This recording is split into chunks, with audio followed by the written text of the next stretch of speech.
দোয়া কুনুত পারেন না বলে যারা ভয়েতে বেতের নামাজই পড়েন না, তারা শুনেন তিনটা কাজ আপনার জন্য রয়েছে।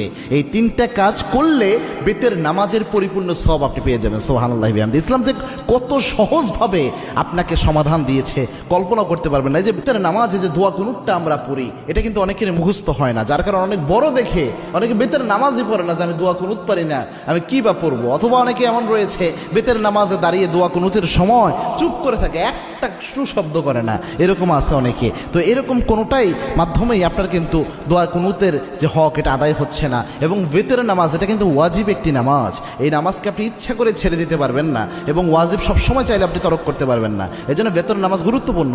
এবং কি আল্লাহর হাবিব সাল্লাল্লাহু আলাইহি ওয়াসাল্লাম বলতেন, ইন্নাল্লাহা বিতরুন ইউহিব্বুল বিতরা, আল্লাহ রাব্বুল আলামিন নিজে বেজরকে আল্লাহ রাব্বুল আলামিন নিজে ভালোবাসেন। সুবহানাল্লাহ। এবং আল্লাহর হাবিব সাল্লাল্লাহু আলাইহি ওয়াসাল্লাম সফর অবস্থায়ও প্রায় সময় চেষ্টা করতেন বেতের নামাজ